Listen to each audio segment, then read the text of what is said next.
Hello மக்களே, welcome back to ஐடியால price kitchen. இன்னைக்கு நம்ம கிச்சன்ல ஒரு சூப்பரான ரெசிபி தாங்க பார்க்க போறோம்.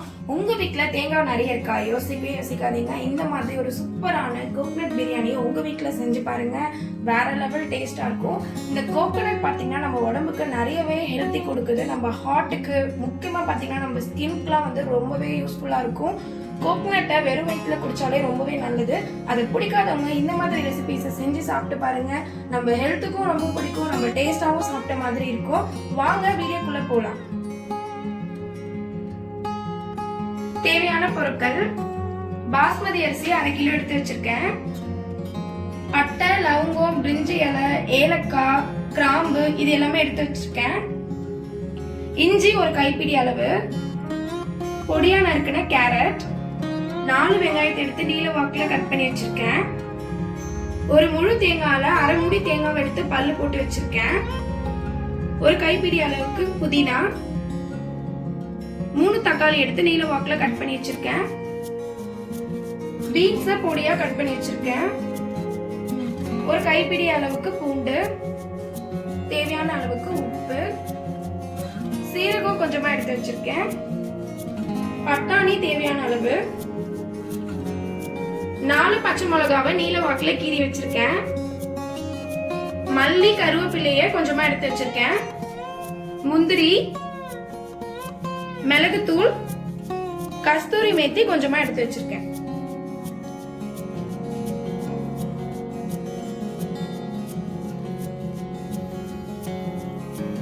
குக்கர் வச்சு ஆயில் ஊத்திக்கலாம்.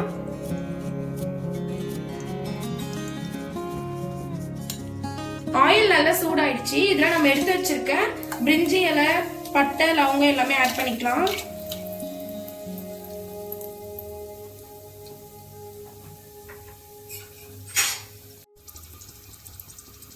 இப்போ இது நல்லா பொரிஞ்சிடுச்சு. இதுல நம்ம கட் பண்ணி வச்சிருக்க வெங்காயத்தை ஆட் பண்ணிக்கலாம்.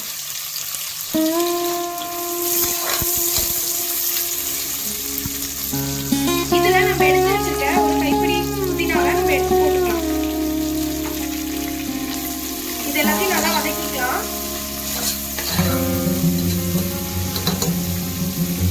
இந்த ஸ்டேஜ்ல நான் எடுத்து வச்சிருக்க முந்திரியை ஆட் பண்ணிக்கிறேன்.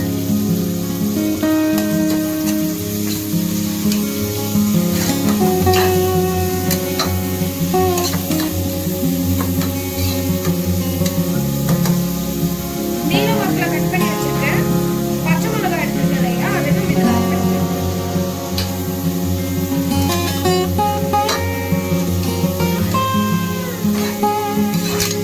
இது எல்லாமே நல்லா வதங்கணும். வதங்கிறதுக்கு ஒரு 2 நிமிஷம் டைம் கொடுக்கலாம்.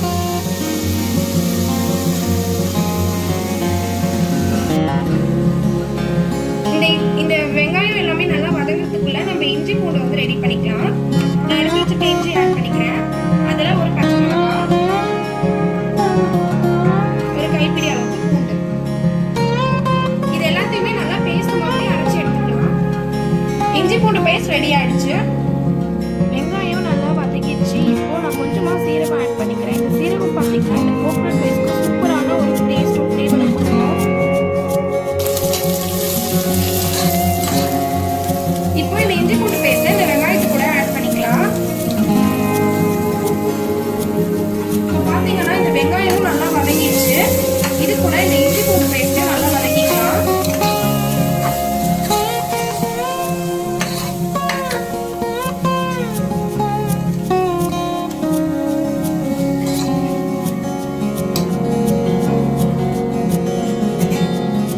இப்போ இந்த இஞ்சி பூண்டு பேஸ்டோட ஸ்மெல் போகட்டும். அது வர இஞ்சி பூண்டு வெங்காயம் எல்லாமே நல்லா வதங்கிடுச்சு. இப்போ நம்ம எடுத்து வச்சிருக்க காய்கறியை இதுல போட்டுக்கலாம். நான் கொஞ்சமா பீன்ஸ் கட் பண்ணி வச்சிருக்கேன், அதை ஆட் பண்ணிக்கலாம். பொடியா நறுக்கின கேரட், பட்டாணி நான் கொஞ்சமா சேர்த்துக்கிறேன். இப்போ இது எல்லாமே நல்லா வதங்கணும்.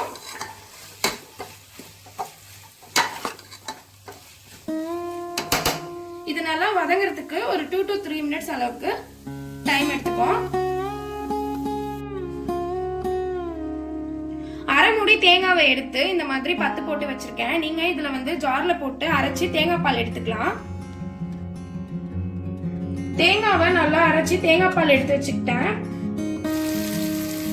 இப்போ காயெல்லாம் நல்லா வதங்கிடுச்சு. இந்த டைம்ல நம்ம தேங்காய் பால் ஆட் பண்ணிக்கலாம். நான் இந்த கோகனட் பிரியாணிக்கு தண்ணி ஊத்தவே போறது இல்ல, ஃபுல்லா பாத்தீங்கன்னா தேங்காய் பால் தான் செய்ய போறேன். இன்னைக்கு நான் 1 கிளாஸ்க்கு 1.5 கிளாஸ் அளவுக்கு தேங்காய் பால் ஊத்த போறேன். உங்க மெஷர்மெண்ட்க்கு இந்த மாதிரி நீங்க ஊத்திக்கோங்க.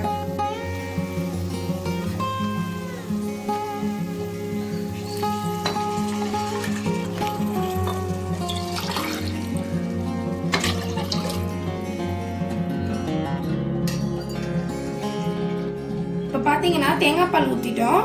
இதுல நம்ம தேவையான அளவுக்கு உப்பு ஆட் பண்ணிக்கலாம். இப்போ தக்காளி வந்து ஏன் நான் முன்னாடியே ஆட் பண்ணலன்னா, தக்காளி நல்லா வதங்கிடுச்சுன்னா அதோட கலர் வந்து ரெட்டா மாறிடும், கோகனட் பிரியாணியோட கலரு. ஸோ நான் இந்த டைம்ல தக்காளி ஆட் பண்ணீங்கன்னு வச்சுக்கோங்களேன், அதோட ஃபிளேவர் மட்டும் தான் நம்மளுக்கு வேணும். அதனால இந்த டைம்ல ஆட் பண்ணிக்கலாம்.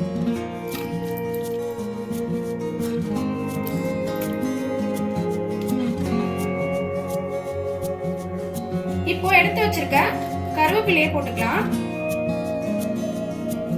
பொடியா நறுக்குன கொத்தமல்லி கொஞ்சமா போட்டுக்கலாம். இந்த கஸ்தூரி மேத்தி பாத்தீங்கன்னா நல்ல ஃபிளேவர் கொடுக்கும் இந்த கோகனட் பிரியாணிக்கு. கொஞ்சமா ஆட் பண்ணிக்கலாம். கஸ்தூரி மேத்தி வந்து ஆப்ஷனல் தான், உங்களுக்கு அது வேணாம்னா நீங்க அதை ஆட் பண்ணலாம். நம்ம பிரியாணி அரிசி எடுத்து வச்சிருக்கோம் இல்லையா, அதை கடைசி 5 நிமிஷத்துல ஊற வச்சுக்கோங்க.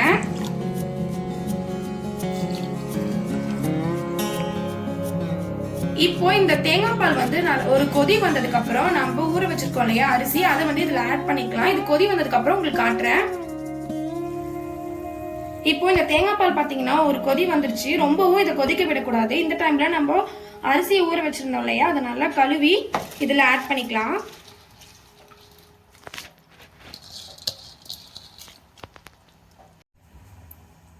இப்போ நம்ம அரிசி போட்டுட்டோம். அரிசி போட்டுட்டு ரொம்பவே கிளறக்கூடாது, அரிசி வந்து உடைஞ்சிரும். இப்போ ஃபைனலா வந்து நம்ம பெப்பர் தூள் ஆட் பண்ணிக்கலாம்.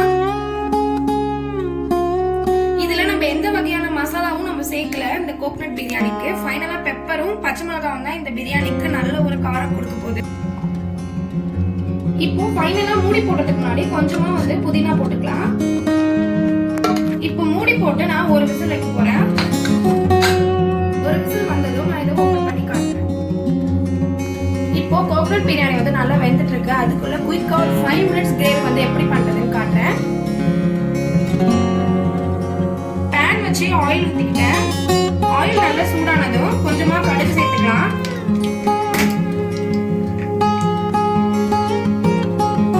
இந்த கடுகு நல்லா பொரியணும்.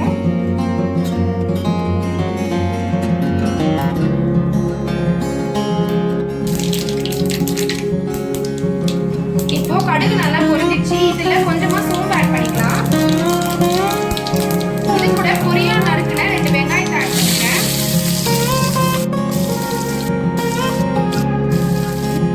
முக்கியமான பொருளே இந்த பூண்டு தான். இந்த பூண்டை நிறையா நறுக்கி இந்த மாதிரி ஆட் பண்ணிக்கிறேன். கொஞ்சமா எடுத்து வச்சுக்கலாம். கருவேப்பிலை கொத்தமல்லியை சேர்த்துக்கிறேன். இப்போ இந்த வெங்காயம் பூண்டெல்லாம் ஓரளவுக்கு நல்லா வதங்கிடுச்சு. இது கூட நம்ம எடுத்து வச்சிருக்க 2 தக்காளியை கட் பண்ணி வச்சிருக்கோம் இல்லையா, அதை ஆட் பண்ணிக்கலாம். 1/4 டீஸ்பூன் அளவுக்கு இஞ்சி பூண்டு பேஸ்ட் எடுத்து வச்சிருக்கேன், அதையும் ஆட் பண்ணிக்கலாம். இப்போ இது எல்லாமே நல்லா வதங்கணும்.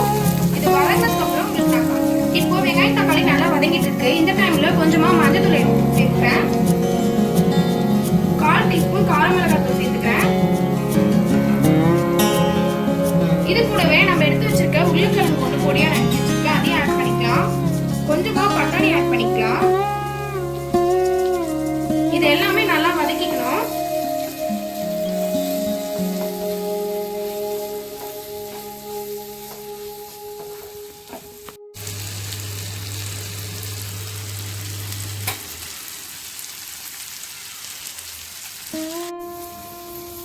இப்போ இந்த உருளைக்கிழங்கு பட்டாணி எல்லாம் நல்லா வதங்கிடுச்சு. இதுல நான் இந்த மீன் மேக்கரை வந்து ஆட் பண்ணிக்கிறேன். இது பாத்தீங்கன்னா நான் ஒரு 2 நிமிஷம் சுடு தண்ணியில போட்டு வேக வச்சு எடுத்து வச்சிருக்கேன். இப்போ இது எல்லாமே நல்லா வதங்கட்டும். இப்போ இதுக்கு தேவையான அளவுக்கு உப்பு சேர்த்துக்கலாம். உப்பு சேர்த்துட்டு இந்த கிரேவில லைட்டா தண்ணி ஆட் பண்ணிக்கலாம்.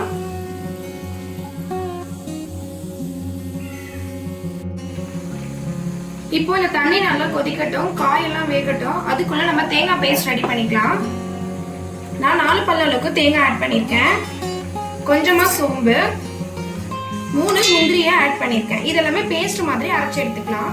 இப்போ இந்த காயெல்லாம் நல்லா வெந்துருச்சு. நம்ம அரைச்சி வச்சிருக்க இந்த தேங்காய் பேஸ்ட் இதுல ஆட் பண்ணிக்கலாம்.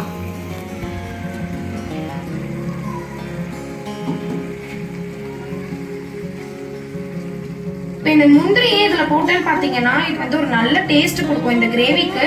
அது மட்டும் இல்லாம இந்த முந்திரி போடுறதுனால நம்ம இந்த கிரேவி வந்து நல்லா திக்கா இருக்கும்.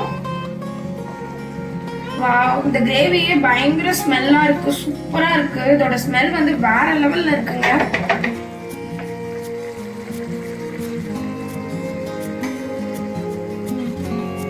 இப்போ இந்த கிரேவி பாத்தீங்கன்னா நல்ல சூப்பரா ஒரு 5 மினிட்ஸ்ல ரெடி ஆயிடுச்சு. இதுல கொஞ்சமா கொத்தமல்லியை தூவி நம்ம இறக்கிக்கலாம். முக்கியமா இதுல தேங்காய் போட்டதுனால நம்ம ரொம்பவே கொதிக்க விடக்கூடாது. இந்த கிரேவிய ஒரு 1 to 2 மினிட்ஸ்ல தேங்காய் போட்டு கொதிக்க வச்சு கொத்தமல்லி போட்டு இறக்கிக்கலாம். இப்போ ஒரு விசில் வச்சு இறங்கிடுச்சு வெயிட். இதை நான் உங்களுக்கு ஓபன் பண்ணி காட்டுறேன் எப்படி இருக்குன்னு பிரியாணி. வாவ், ரொம்பவே சூப்பரா வந்திருக்கு. ஸ்மெல் பாத்தீங்கன்னா வேற லெவல்ல இருக்கு. இதுல கொஞ்சமா நம்ம கொத்தமல்லி போட்டுக்கலாம்.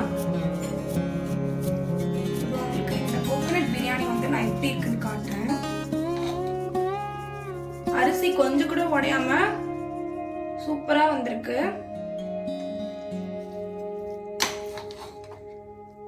இந்த தக்காளியோட கலர்லாம் வந்து கொஞ்சம் கூட இறங்கல பாருங்க. அதனால தான் நான் தக்காளி வந்து லேட்டா சேர்த்துக்கிட்டேன்.